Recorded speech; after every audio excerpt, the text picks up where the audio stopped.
Good morning. You gotta forgive me. A little late getting up here. Uh, I decided uh, today I was going to preach.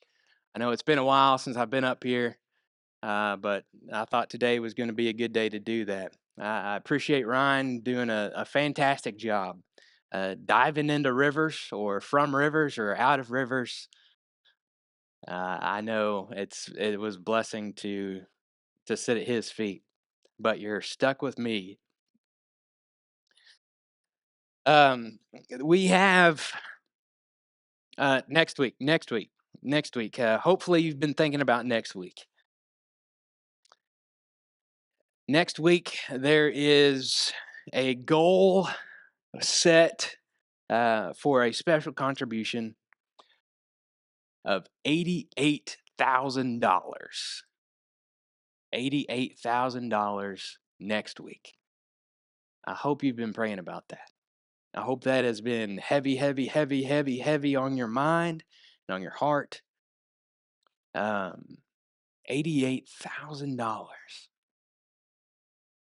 I don't know about you, but I I think about that and I'm excited. You may think about that and you're like, "Oh my goodness, what are these elders thinking?" But I look at it and $88,000 in one Sunday. And you may be thinking, "There's absolutely no way. These guys are nuts." But I think it's possible. With hopefully to help us, and we'll look at something again next week. But in order to get us in gear, to start thinking about uh, what I can do in order to get to that, because it's going to take everybody, and it's going to stretch us, and it's going to stretch us thin, and it's going to stretch everybody thin, and I'm very well aware of that. But by George, we can do it. So to push us and to motivate us, hopefully, a little bit, I want to look at three examples in the Bible because I couldn't pick one of generosity when people give. And we're going to look at others, but when people give to God, and you see this continuous theme over and over and over again. When people are asked to give, God's people rise to the occasion and they go above and beyond. And this, as I've been thinking about this for quite some time, this lesson has been, first of all, challenging, but second of all, exhilarating to think about the possibility of what God is capable of doing for me in my life and for you and for this place.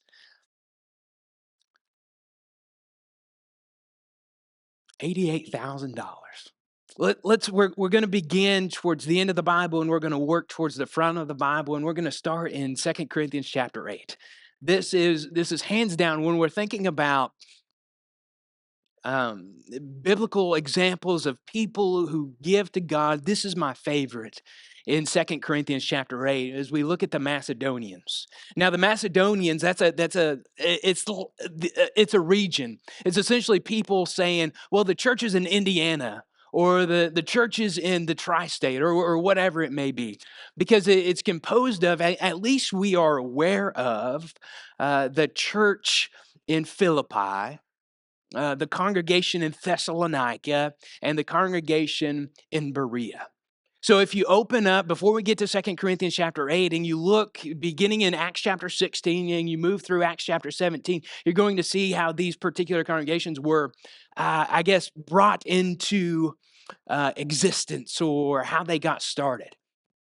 And as we begin in um, looking at Acts chapter 16, we're going to start in Philippi. And in Philippi, we're familiar with this particular story. We're familiar with the Philippian jailer because Paul and Silas were thrown in prison. But before we get to that, we are introduced because Paul and Silas, their particular mode of operation was when they came into a new town to go into the synagogue. Well, as they arrive in Philippi, there is no synagogue.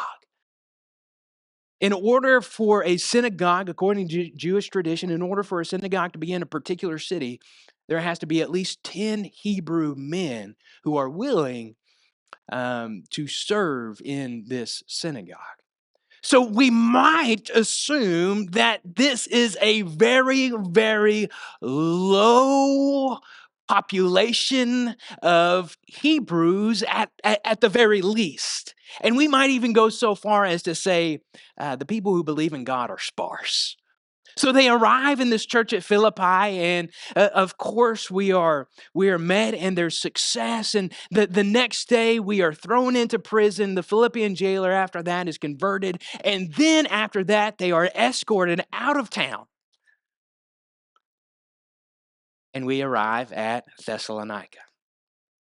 Now, the congregation in Thessalonica, as we arrive in Acts chapter 17, the church at Thessalonica is perhaps the most troubling because this particular congregation was, they had a lot of problems. And we understand that as we understand as we read 1st and 2nd Thessalonians, they had a ton of problems, actually.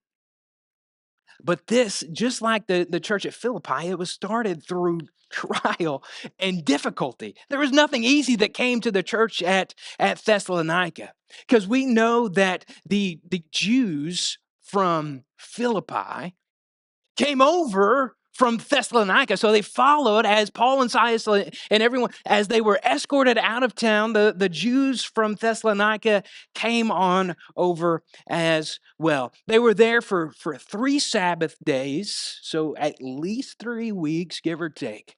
So a little under a month, probably. And as they are there, there is this mob that was started, you remember. And this mob, they dragged out one who had become a believer by the name of Jason, and they dragged him out of his house, and they beat him, and they charged him some type of financial sum of money, whatever that was, in order to pacify the crowd. Why? They were Christians. The accusation in Thessalonica was, here are these men who have come here also. And these are the men that have, it's my favorite accusation in all the Bible, these men who have turned the world upside down have come here also. Boy, oh boy, wouldn't you want to be a part of that crowd? They've come here also. So as we are, that's the scene, the setting of the church in Thessalonica. Jason, the mob, and after this, the accusation, they leave, but because of the fear of their life, they leave at night. It's crazy. And then they go from there. They go to Berea, another church in Macedonia. And in Berea, it's not a ton better. They spend a little bit of time there in Berea, and the Jews from Thessalonica chased them to Berea, as you can imagine, and they are trying with all their heart to not allow the church to get started and to grow, and it is awful. In Berea, it's almost just as bad because they send Paul ahead via this ship, right?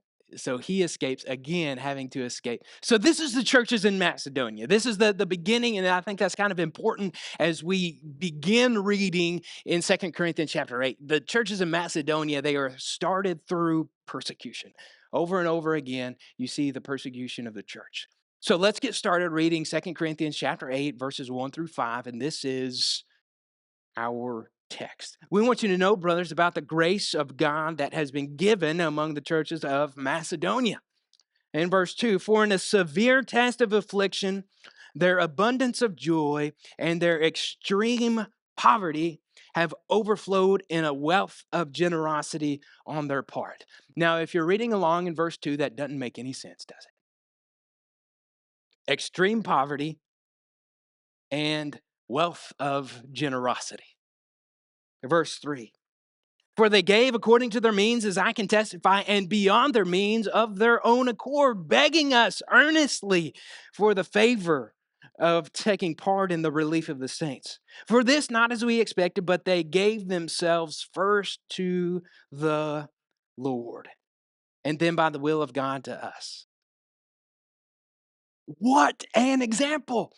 Again, if you set this in the backdrop of how they got started and the beginning of those particular congregations, this is a challenging text. These people gave out of their extreme poverty and they were begging us, please allow us to give, allow us to help, allow us to give some of our money. That's what we want to do. But how did they do that? Why did they do that? It is because they first gave themselves to the Lord. I think that's a principle that we all need to apply to our lives. Give yourself to God, and then your pocketbook's going to follow. But why? What were the reasons? What was their motivation for giving? I think it's multifaceted. But I think they saw the work. They saw the work that Paul, Silas, that they saw the work that Timothy and Barnabas and everyone was doing and were about to do, and they wanted to participate in it. They saw the work. The work is a big motivation as to why they gave the way that they did. Out of their extreme poverty, abundance of joy, wealth of generosity.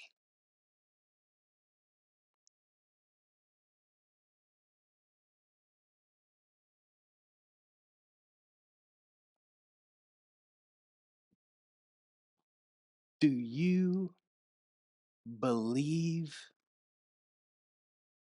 in the work? Do you believe in the work enough to give? It's a challenge, isn't it? And we're not okay. We're looking at $88,000 for a roof. And you might be saying, I can't believe we're going to spend $88,000 on a roof. And that might be one way to see it. But I think it's the wrong way to see it. The appropriate, at least the way that I see it, is that we're doing $88,000 in one Sunday so that we can keep working, so that $88,000 doesn't hang over the church's head for the next 50 years, so that we can continue the work. So again, in my mind, the question is, do you believe in the work? Do you believe what is possible? Are you willing to give? The church of Macedonia believed in the work. They also saw the need. Because if you look in verse 4, begging us earnestly for the favor of taking part in the relief of the saints. I you got to be blind. All right. You got to be blind not to see the blue tarps on the roof. I think we're getting a name in Evansville. Blue Tarp Church.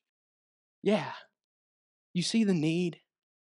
Are you willing to give? And it's for the work. It's not for the roof.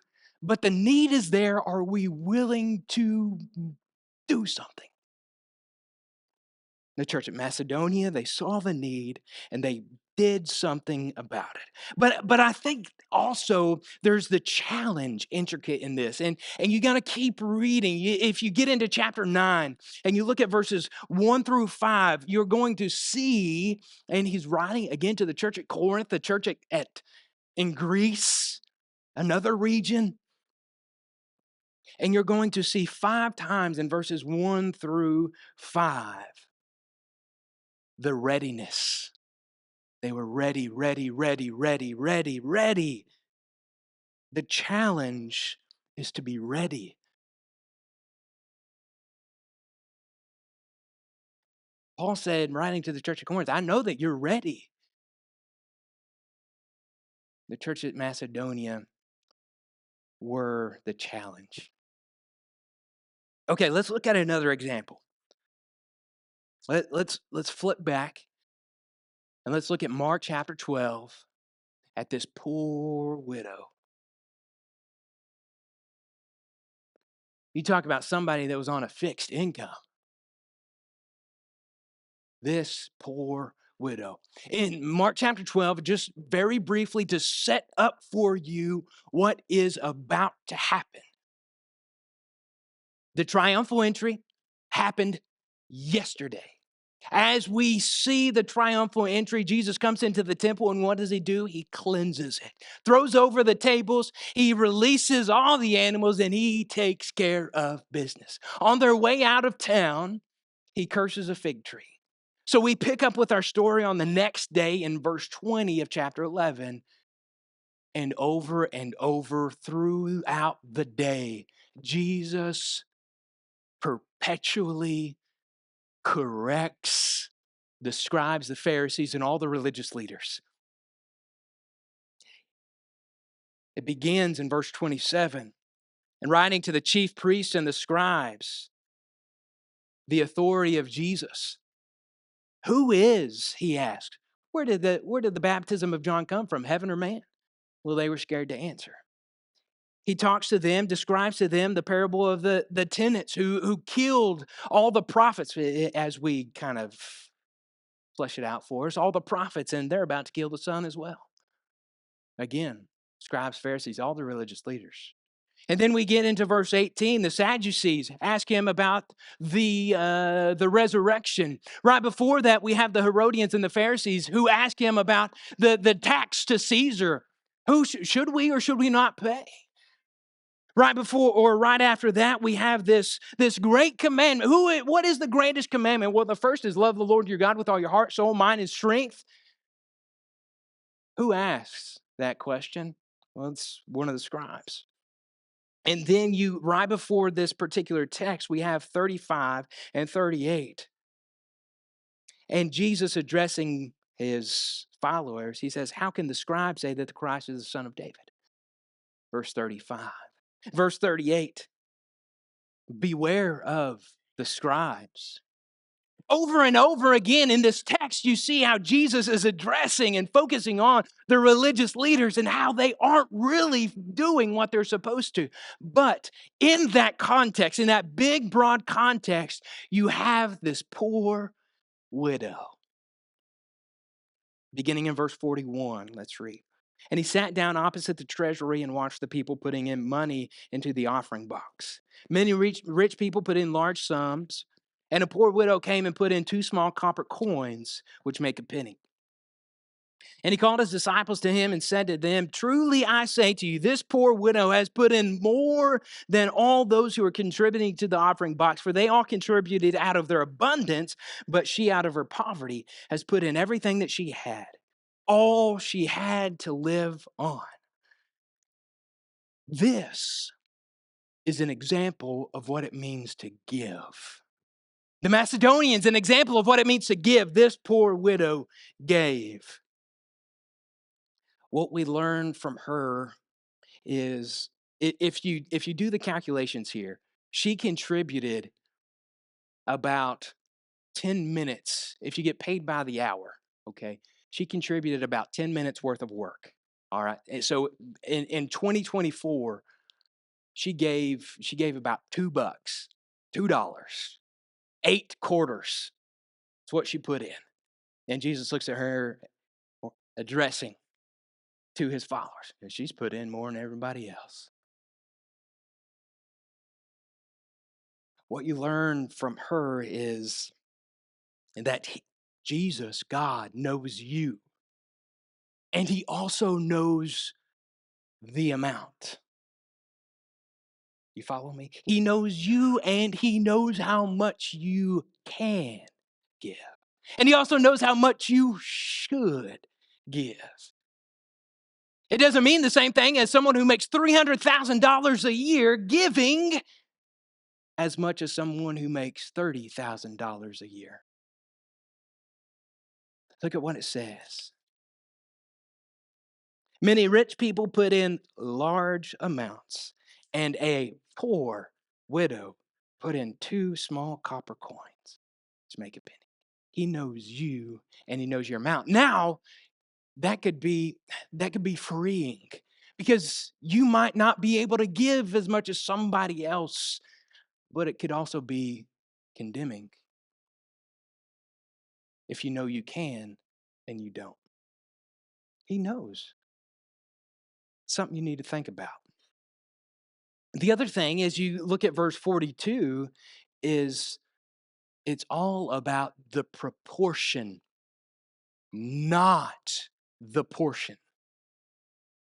The proportion is more important than the amount that you give. I say to you, this poor widow has put in more. What are you talking about, Jesus? She only gave $2. I've given, let's say, $50. And your math is off. Well, it's definitely not. Because Jesus cares more about the proportion than he does the portion. And then in verse 43, look at what it says here, or in verse 44, rather. For they all contributed out of their abundance, but she out of her poverty has put in everything that she had, all she had to live on. I meant to bring $1, but then I realized I don't have $1 in my wallet, which tells you where I'm at. But if you look at this dollar, or maybe you've got your own dollar to look at the very top, if you flip it over on the back, at the very top, there are these words that are written. In God, finish it, we trust. Now, there's a sort of confidence, like, man, we are Americans and we trust in God. But with that dollar, do you trust God? This lady, this poor widow, trusted God. Every time I read this, especially when I was younger, I'm like, how reckless, how thoughtless. I mean, what are you going to eat tomorrow? How are you going to? But she trusted God. She knew that God was going to take care of her. And we might be thinking how reckless, but God is thinking how appropriate. She put in all that she had to live on. Which one did God appreciate? The people that kept back a little bit for the rainy day, or the people that gave it all that she had to live on? I don't know what she did tomorrow, but I would love to know, as the saying is, what is the rest of the story? What did her life look like after that? How did God use her? What did she eat the next day? Where did she go? I know, and that's not important, I know that she trusted in God. So as you look at the dollar, in God we trust. Do we trust God? Last one, in the book of Exodus, all the way back to the book of Exodus. Consider the tabernacle. Because before we get there, all right, in Exodus chapter 19, they're afraid of Mount Sinai. They're afraid of what is happening up there, the thunder, the lightning. They're scared to death. So they send Moses up. Moses brings Joshua. So they send Moses up to speak to God on their behalf, appropriately so. And as Moses is up on Mount Sinai, it's interesting, and I didn't notice this until, and I might be way behind everybody else. But beginning in chapter 19 and going through the golden calf is in chapter 32. That's when he comes down in 32. All right, so in these 12 chapters from 19 to 31, six of those chapters are dedicated wholly to laws. These are the things that you ought to do. This is how you ought to act. This is how you ought to approach me. 6 of those chapters are dedicated entirely to the tabernacle. This is what I want it to look like. This is how it ought to be built. This is what it should be in worship to me.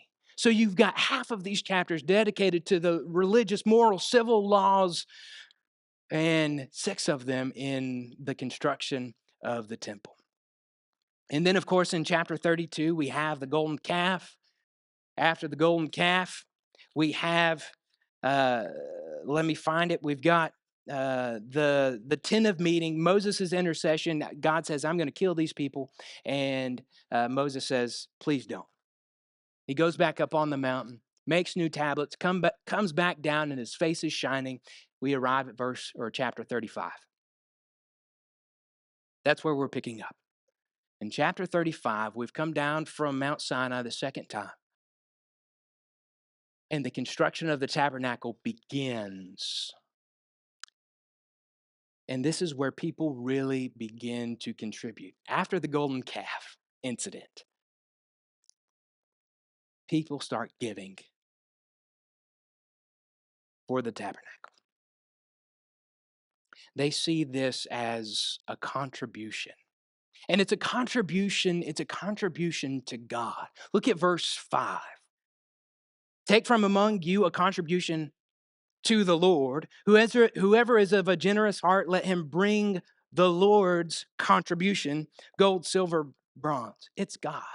When you think about it, this is a contribution to God. That's how they saw it. When you think about this, it is not $88,000. We're not giving to the preacher, and we're not giving to the elders, and we're not giving to the building. It's to God. And we need to remember that it is for the Lord. Yeah, they're building the tabernacle. They're building this beautiful and intricate design that God has instructed them to do, but it is for God.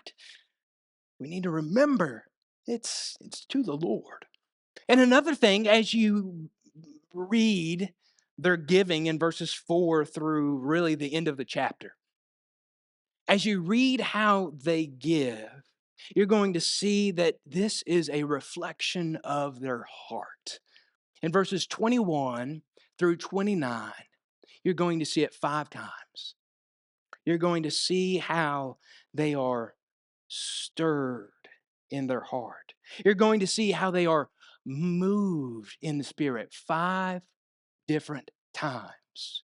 When we give to God, it needs to be something that starts on the inside and it ends in our hands.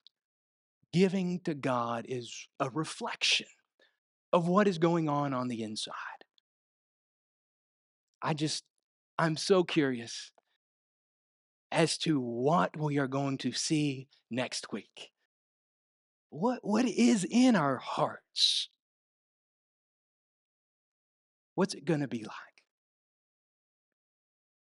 And it's also a collaboration. So in these, you're going to see it 4 through 29, okay? In 4 through 29, you're going to see it 16 different times. 16 different times you're going to see the words of everyone, all, among you. You're going to see 16 different references to everybody in Israel. Everybody gives to God what they are capable of. It's a collaboration. Not one person can give and make all of this happen as we think about the tabernacle. In order for $88,000, some of you might be able to do it by yourself, but it is beyond me. It's going to take all of us. But I promise, with the collaboration, with the right heart, the motivation, we can do it. We can do it. I know we can do it.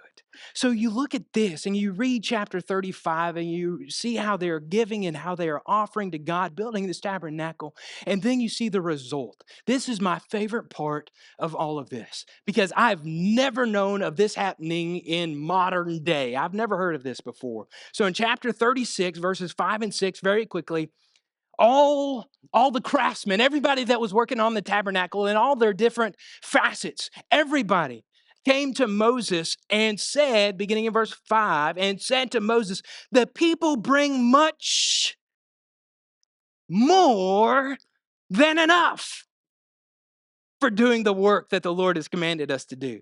So Moses gave command, and the word was proclaimed throughout the camp. Let no man or woman do anything more for the contribution for the sanctuary. So the people underline it, highlight it, circle it, put a star beside it. The people were restrained from bringing.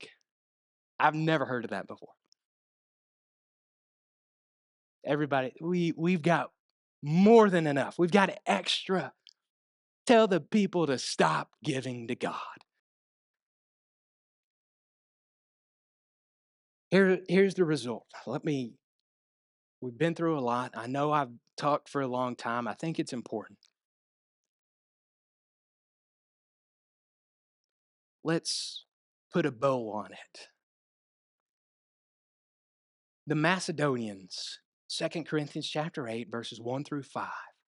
This poor widow, $2. And the people, after Moses came back, after they committed the sin of the gold calf, these people, the Israelites, every single instance that we see here, the people went beyond what was asked.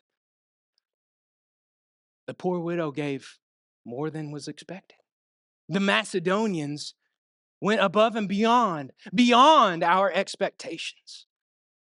The Israelites gave so much that they would refrain from giving anymore. Stop it.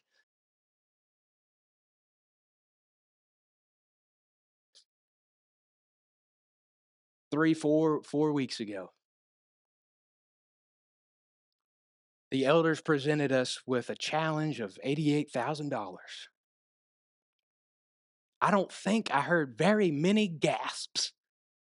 And I didn't see anyone, as I was sitting back there, I didn't see anyone fall out of their chair. Maybe you were thinking it. And what that tells me is that you accept the challenge. And I know we can do it. The elders were asking for questions after the presentation. Does anybody have any questions? And someone asked, and if you want to know who it is, I'd be happy to tell you. What are we going to do when we give more? What are we going to do when we give more than that? Man. And in the back of my mind, I'm a natural pessimist. I was like, man, what's going to happen when we don't do it? But the right attitude is we can do it. And we can do more than enough. Because this biblical principle is they went beyond what was asked. Now again, let's return to 2 Corinthians chapter 8, verses 1 through 4, 1 through 5. And how were they able to do this? First of all, they gave themselves to the Lord. There's no giving beyond what is asked unless you first give yourself to God. And if God owns your heart, He owns your pocketbook, He owns everything about you. Maybe He doesn't own you, and maybe you need to correct that today.